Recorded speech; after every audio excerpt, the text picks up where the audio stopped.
ماء المسروق هل يرتفع حدثه أو لا يرتفع حدثه؟ نفس المسألة، نفس الشيء تشتري في شرح تعريس هذا البوصون من هذا البوصون يقول لك ما لا تصح الصلاة. لا تصح الصلاة. هو مثل العلماء، هذا مثل الحنابلة وقد يكون وافقوا عليه، لكن صحيح أنه إذا توضأ بماء مغصوب، ماء مسروق، سرق قارورة ماء وتوضأ بها، هل يرتفع الحدث ولا لا يرتفع الحدث؟ يرتفع الحدث ويأثم عليه ويضمن الماء الذي سرقه. نعم.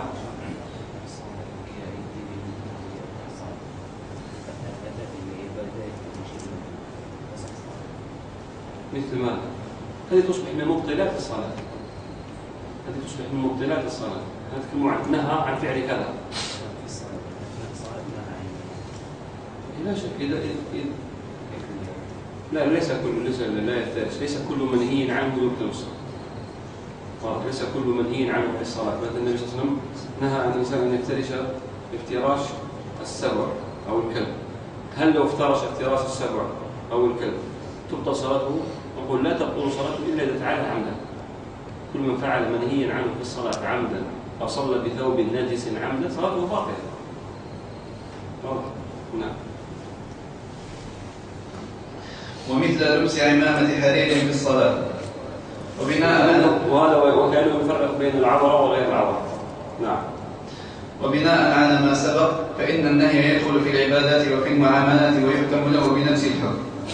ومن هنا فإن البيع المنهي عنه فاسد سواء كان لأصله أو لوصفه أو لشرطه، فلا يصح البيع بعد النداء الثاني للجمعة على الصحيح لأنه منهي عنه.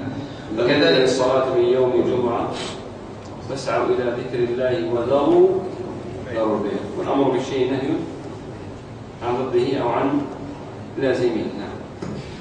وكذلك في الطلاق والنكاح، فالنكاح الذي يحتوي على وصف محرم يكون نكاحا فاسدا، والطلاق الذي يكون الإنسان عاصيا به يكون على الصحيح طلاقا فاسدا. ومن هنا لم نوقع الطلقات الثلاث بلفظ واحد وجعلناها واحدة، ولم نوقع الطلاق على الحائض لأنه منهي عنه في الشريعة، وهذا القول خلاف قول الجماهير لكن الدليل ينصر. أما مسألة الطلقات الثلاث بلفظ واحد، لو قال قائل الأصل في إيقاع طلاق ثلاث بلفظ واحد منهي عنه، والنهي يقتضي الفساد، إذا الأصل عدم وقوع الطلاق. لكن ورد عن ابن عباس أنها كانت في عهد رسول الله صلى الله عليه وسلم وفي عهد أبي بكر وسنتين من خلافة عمر تعتبر الثلاث طلقة واحدة. إذا لولا الدليل الذي ورد عن ابن عباس يكون جعلنا الطلاق الثلاث طلاق باطل لا يقع، واضح. لكن ورد الدليل أنها كانت تعد ثلاث طلقة واحدة. الطلاق في زمن الحيض هذا طلاق، هذه مسألة كبيرة طويلة عريضة. جمهور العلماء يكاد ينعقد على الإجماع على أن الطلاق في زمن الحيض يقع. أحاديث كثيرة في الصحيحين في البخاري ومسلم وفي غيرهما أنه لما طلق ابن عمر رضي الله عنه زوجته وهي حائض سمع النبي صلى الله عليه وسلم فردها عليه وقال مره فليمسكها ثم لينتظر حتى تحيض ثم تطهر ثم تحيض ثم تطهر ثم إن شاء أمسك وإن شاء طلق. تمام؟ فسئل ابن عمر رضي الله عنهما هل حسبت عليك؟ قال فماذا إذا؟ في بعض الروايات حسبت عليه، في بعض الروايات كانت تطليقا. خلاف طويل وعريض حتى بعضهم استغل، يعني ممن يرى عدم الوقوع يرى أن هذا اختلاف. فماذا إذا؟ حسبت تطليقا؟ قال نعم. واضح. يعتبر هذا الاختلاف في الروايات طريق لي تضعيف حكم على الحديث بالباب. هي إشكالية، حقيقة إشكالية. جمهور العلماء بل يكاد يقع الإجماع على أن الطلاق في زمن الحيض يقع، لكن المسألة تحتاج إلى مزيد بحث.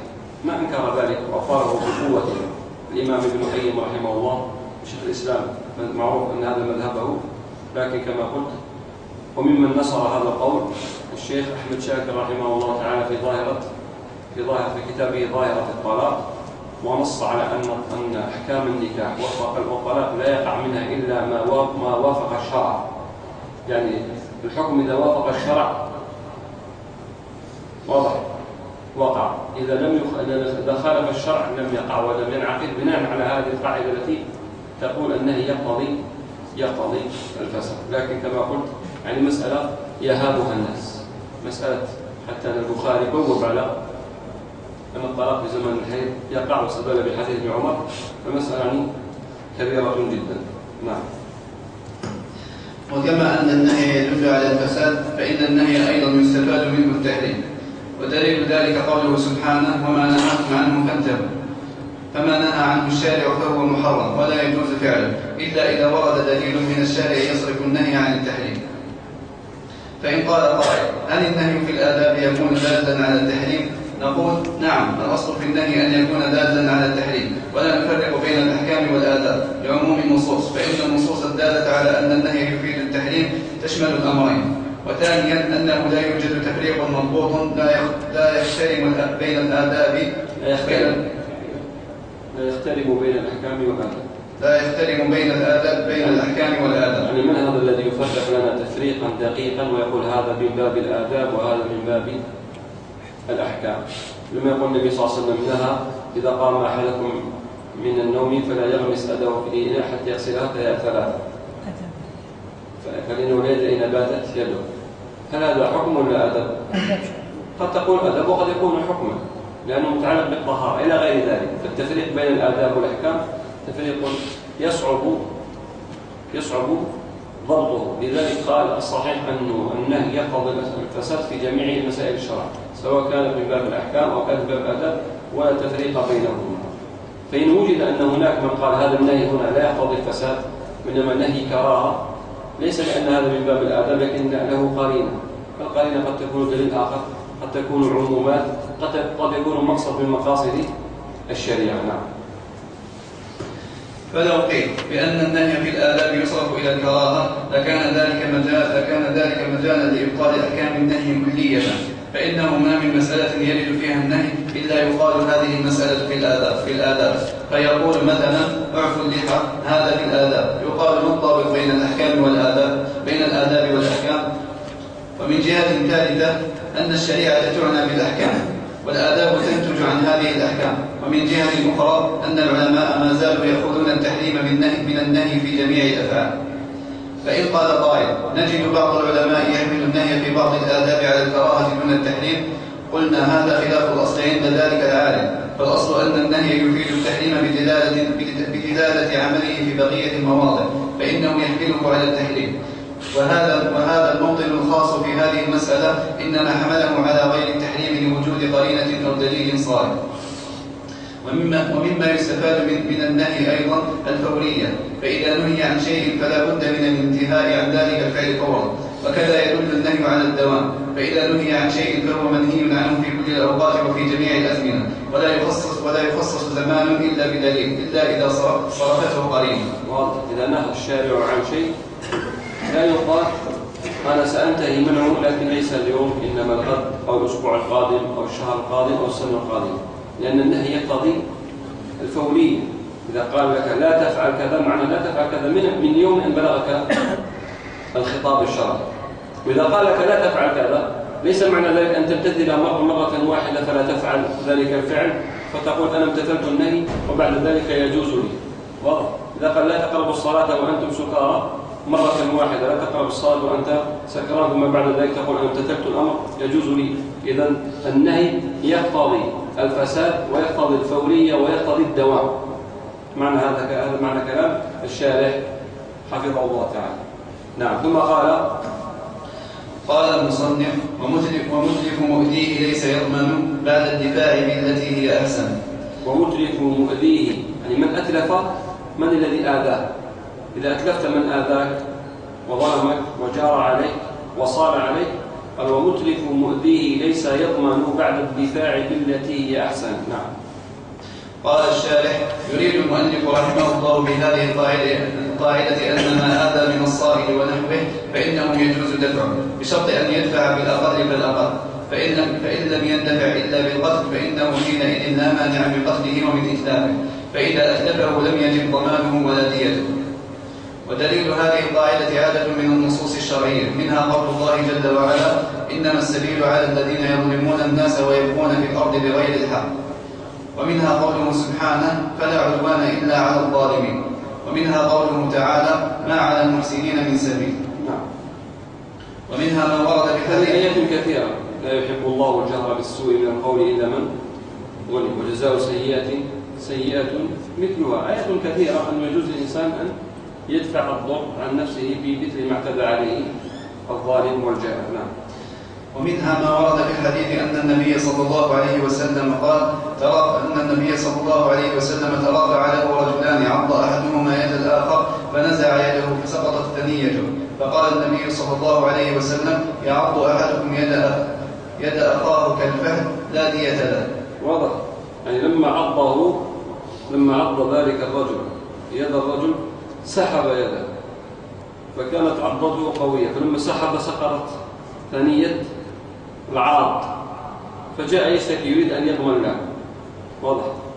فقال النبي صلى الله عليه وسلم: لا دية له، يعض أحدكم كما يعض الفحل، يعني كما يعض البعير، تعضه كما تعض البعير. ثم لما سحب يده فسقطت ثانيتان، تريد الدية اللي هي 5 من الإبل على كل سن، لا دية له، لأنه فعل يعني مسألة اللي تسحب يدك هذه مسألة ليست إرادية أصلا. الواحد إذا عضه الإنسان يبقى ينتظر، لا شعوريا تسحب يدك، فلو سحبت أسنانه أو أضراسه أو لسانه فلا دية له. وورد في الحديث الصحيح: من اطلع في بيت قوم ففقأوا عينه فلا دية له ولا قصاص. نعم. الحديث كما في الحاشية: لو أن امرأ اطلع عليك بغير إذنه، بمعنى كما قلنا راح يتجسس أو ينظر من ثقب الباب لينظر خلف الدار، فأنت رأيت إنسان أدخلت مخيطا إبر، تمام، أو خشبة أو عود، وفقأت عينه، لا دية. واضح. لأنه اعتدى. نعم. فحذفته بحصاة ففقأت عينه، لم يكن عليك جناح. نعم. إلى غير ذلك من النصوص الدالة على أن من أتلف مؤذيه فلا يجب عليه الضمان. ومن أمثلة ذلك ما لو هاج عليه الجمل فأتلفه فلا ضمان. ومن ذلك أيضا لو صاد عليه حيوان صيد وهو محرم جاز له قتله، وكذلك الحيوان المملوك لغيره. وكذلك قاتل قاطع الطريق لا يطالب بقصاص ولا بدية ما دام قتله حال قطعه الطريق. وينبغي أن يلاحظ مسألة متعلقة بهذه القاعدة، وهي أن المرء قد يتلف شيئا غير مؤذٍ من أجل دفع المؤذي، فحينئذ لا يسقط الضمان. مثال ذلك: لو تحرق شعره وهو محرم بحيث لم يستطع أن يبقي الشعر جاز له الحد ولا كفارة عليه، وذلك لأن الإيذاء ناتج من ذات المتلف. لكن لو وجد القرن في رأسه ولم يستطع التخلص من هذا المؤذي إلا بحلق الشعر، فحينئذ يجب عليه الكفارة إذا حلق شعره، لأن الإيذاء ليس ناتجا من ذات الشعر، وإنما هو ناتج من أمر آخر، لكن لا يندفع أداؤه إلا بحلق الشعر، كحديث كعب بن عجرة رضي الله عنه. واضح. الآن يريد أن يفرق، يقول إنسان عنده شعر، تحرق شعره، سواء تحرق بأي طريقة، سواء بمادة أو بنار أو بدأ يتآكل، أو الشعر مثلا دب إليه مرض في نفس الشعر فحلقه، لا يضمن، لا يكفر الكفارة التي ذكرها الله عز وجل في كتابه. لماذا؟ لأن الأذى أتى من نفس الشعر، لكن وجود القمل في الشعر لا علاقة له بالقمل، ولا علاقة له بالأذى الذي يؤذيه من؟ الهوام، القمل، فحلق الشعر من أجل الهوام، لذلك كفر، أمره النبي صلى الله عليه وسلم بالكفارة. واضح هذا الفرق. نعم. مثال ذلك أيضا: ومثله أيضا لو كان الظفر مؤذيا بذاته فقصه وهو محرم لم تجب عليه الكفارة، بخلاف ما كان الإيذاء في غيره، فلم يندفع الإيذاء إلا بقص الظفر فإنه لا تجب عليه كفارة. مثال ذلك: إنسان لنفترض عنده أظفار طويلة، وتحت الظفر في الجلد ابتلي بمرض في الجلد، تمام؟ فلا يتأتى علاج المنطقة التي فيها المرض إلا بقص الظفر، تمام؟ في هذه الحالة يقص الظفر ويكفر، لأن الظفر لا علاقة له بالماء. لنفترض أن المرض في نفس الظفر مريض دبت إليه الأكلة مثلا، أو مثلا لنقل أن الظفر اعوج ودخل في اللحم أصبح يؤذيه، تمام؟ وتعفن الموضع، فصار الأذى من ماذا؟ من نفس الظفر، يقص الظفر وليس عليه كفارة. وهذه القاعدة راجعة إلى قاعدة لا ضرر ولا ضرار، والشرع نفي الضرر. نعم. والشرع نفى الضرر. ومن طرق نفي الضرر دفع الصائل بالتي هي أحسن، فإن لم يندفع إلا بالقتل فلا ضمان له.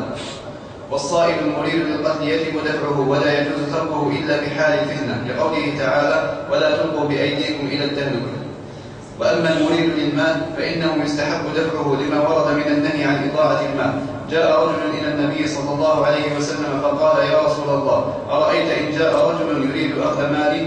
قال: فلا تعطه. قال: أرأيت إن قاتلني؟ قال: قاتلني. والأمر هنا قيل بعد نهي فلا يفيد الوجوب، وقيل هذا لدفع صائل يريد القتل فيكون على أصل الوجوب.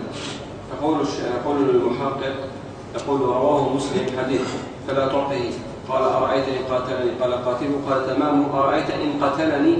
قال: فأنت شهيد. قال: أرأيت إن قتلته؟ قال: هو في النار. حديث في صحيح مسلم. ويشهد له حديث من قتل دون ماله فهو شهيد، وهو في الصحيحين. وحديث السنن: من قتل دون ماله أو دون عرضه أو دون دينه فهو شهيد. وكل هذا من باب دفع الصائل. نعم. قال المصنف: وأل تفيد الكل في العموم بالجمع والأفراد كالعليم. قال الشارح: بدأ المؤلف بعد ذلك في ذكر ألفاظ العموم، وأول هذه الألفاظ الجنسية الداخلة على الأسماء. النوع الأول الزائدة، وتكون قبل الأسماء. الظاهر أنه هناك سقط، نسيت، وكأنه سيقول أنه أنواع. هذه أنواع. التي تفيد العموم هي التي تدخل على الجنس: الإنسان، الحيوان، البيع، الشراء، الماء. هذه تدخل على اسم جنس، لأن الماء ليس مقصود به ماء معين، يطلق على جميع المياه. الإنسان يطلق على كل الأفراد. واضح؟ هذه الجنسية. لكن يريد أن يقول لك أنه هذه عدة أنواع، منها الزائد. أولا الزائدة. نعم. النوع الأول الزائدة، وتكون قبل أسماء الأعلام مثل الحارث والعباس، فهذه زائدة لا يستفاد بها العموم. النوع الثاني العهدية، وهي التي يراد بها إرجاع الكلام إلى معبود مصاحب سابق. ومثال ذلك قوله جل وعلا: إنا أرسلنا إليكم رسولا شاهدا عليكم كما أرسلنا إلى فرعون رسولا فعصى فرعون الرسول. الرسول هنا معرف بأل، ولكن أل هنا للعهد، بمعنى أنه هو الرسول السابق، فهذه لا يستفاد منها العموم. كما أرسلنا إلى فرعون رسولا فعصى فرعون الرسول الذي أرسلناه إليه. إذن أل هنا للعهد الذكري. من العهد عهدان: عهد ذكري وعهد ذهني، معروف عند الناس. نعم، سيأتي. ومثله قوله جل وعلا: مثل نوره كمشكاة فيها مصباح، المصباح في زجاجة، الزجاجة كأنها كوكب دري. مصباح، المصباح، زجاجة، الزجاجة هي نفسها مصباح. المصباح نفسه في زجاجة، نفس الزجاجة هي اللي للعهد الذكري. نعم. فهنا أل في الموطنين عهدية فلا يستفاد بها العموم، وقد يكون العهد موجودا في الذهن وليس موجودا في الكلام، مثل قوله سبحانه: اليوم أكملت لكم دينكم. اليوم ألف اللام لماذا؟ ليست للجنس، ليس المقصود بها الجنس اليوم، كل يوم. اليوم هذا اللي هو يوم النحر، يوم الحج الأكبر الذي نزلت فيه الآيات. إذا المقصود به العهد لم يسبق ذكر اليوم. المعروف عند الناس، المعروف عند الصحابة الذين حضروا ذلك المشهد وذلك اليوم. إذا العهد الذهني واضح، لأنه إما ذكري لم يذكر، وإما للجنس أي يوم، كل يوم أكمل لنا ديننا. واضح. أو العهد الحضوري نفسه، عهد حضوري، عهد ديني، تقريبا نفس المعنى، يعني لا فرق عنه، بالتفريق عن صار تعبير بسيط. سورة النبأ إن يوم الفصل كان ميقات اليوم. إن يوم هذاك يوم ماشي ألف ما كاش ألف ولا واضح. نتكلم عن اليوم التي فيها الألف ولا. نعم. هنا العهدية ولا يستفاد بها العموم. النوع الثاني الجنسية وهي التي يراد بها الجنس، فهذه هي التي يستفاد بها العموم وهي على 3 أنواع. النوع الأول الداخلة على الجمع مثل المؤمنون والمسلمون الرجال، والثاني الداخلة على أسماء الجناس مثل الماء والبيع، والثالث الداخلة على الأسماء المفردة مثل الإنسان والسارق والسارقة فاقطعوا الزانية والزاني فاجلدوا. هنا دخلت على اسم المفرد وكانت جنسية فتفيد العموم. واضح. إذن المؤمنون مقصود به كل المؤمنين، ألف واللام هنا للجنس. البيع، الماء، الشراء، فضح، الأرض للجنس. كذلك التي تدخل على اسم الفاعل الزاني والزاني، هل مقصود به زاني وزانية معينين أم مقصود كل زاني وكل زانية؟ كذلك السارق والسارقة، كل سارق وكل سارق. نعم. هي الموصولة. نعم الموصولة تفيد العموم، هو فيها لم تلمح الجنس، يعني المقصود بالمسلمين جنس المسلمين. نعم. لكن هي موصولة التي تدخل على تدخل على اسم الفاعل سواء كان الوصف المشتق، سواء كان اسم فاعل أو اسم مفعول، أو كذلك سواء كان اسم فاعل مفرد أو اسم فاعل جمع، موصولية. لكن كذلك هي تكون من باب الجنس. نعم. شيخ تسمى استغراقية، لأن لا تدخل على مثلا إذا قلت الزيدون ليس المقصود بها ليست موصولية. واضح. لأن الزيدون اسم علم. واضح. لكن لماذا كانت جنس؟ لماذا كانت تفيد العموم موصولة؟ لأن دخلت على جنس لا يطلق على شخص معين. المسلمون، المؤمنون. واضح. المسلمون والمؤمنون جمع مذكر صالم، والزيدون جمع مذكر سالم. لكن لماذا كانت ألف واللام هنا تفيد العموم وهنا لا تفيد العموم؟ لأن دخلت على ما يفيد الجنس، لا مراد به أشخاص معينين. واضح. نعم. وهي موصولية. نعم. استغراقية. هي جنسية تستغرق. إذا قلنا تفيد جنسية تستغرق جميع الأفراد، هذا معنى الجنس تفيد العموم. والدليل على إفادة هذا النوع للعموم صحة الاستفهام منه بدلالة خطأ مقطع. صحة الاستثناء منه. اكتبوا صحة الاستثناء منه. صحة الاستثناء منه سيذكره بعد ذلك، يعني الظاهر الخطأ مقطع. والدليل على إفادة هذا النوع للعموم صحة الاستثناء منه بدلالة قول الله جل وعلا إن الإنسان لفي خسر إلا الذين آمنوا وعملوا الصالحات. تأمل. إن الإنسان مفرد ودخلت عليه كل من الجنس، صح؟ لكن ثم قال إلا الذين آمنوا، استثنى من الإنسان الذي في خسر إلا الذين أخرج منهم. إذن الإنسان عموم. واضح. إنسان عموم. قال إن الإنسان لفي خسر. كيف استفدنا أن هذا الإنسان ألف واللام هنا للعموم؟ لأنه قال بعد ذلك أخرج منهم إلا الذين آمنوا. إذن الإنسان دخل فيه كل البشر وأخرج منهم إلا الذين آمنوا. من أدلة العموم وقوع الاستثناء، صحة دخول الاستثناء على اللفظ. واضح؟ إلا الاستثنائية. نعم أحسنت. إلا الاستثنائية. فدل ذلك على أن الإنسان عام وهو لفظ مفرد معرف بأل الجنسية فيفيد العموم، وإلا ما صح الاستثناء منه. نعم. ويدل على إفادته للعموم أيضا صحة وصفه بالجمع في قوله سبحانه أو الطفل الذين لم يظهروا على عورات النساء. أو الطفل واحد ولا لا؟ الطفل اسم جنس، طفل ألف واللام للجنس. لما وصفه ماذا قال؟ الذين لم يظهروا، الذين لم يظهروا على عورات النساء. لو كان يفيد مفرد لقال الذي لم يظهر، لكن قال أو الطفل الذين لم يظهروا. إذا المراد به الجنس، فألف واللام هنا للجنس تفيد العموم. نعم. الطفل معرفة بأل الجنسية فتكون مفيدة للعموم بدلالة وصفها بالاسم الموصول الذين. والذين جمع. الذين اسم موصول لكنه موضوع للجمع. نعم. وجاء في حديث ابن مسعود في التشهد أن المتشهد يقول السلام علينا وعلى عباد الله الصالحين. قال النبي صلى الله عليه وسلم فإنك إذا قلت ذلك فقد سلمت على كل عبد صالح في السماء وفي الأرض. فدل ذلك على أن الصالحين يفيد العموم لتفسير النبي صلى الله عليه وسلم لذلك في العام. واضح.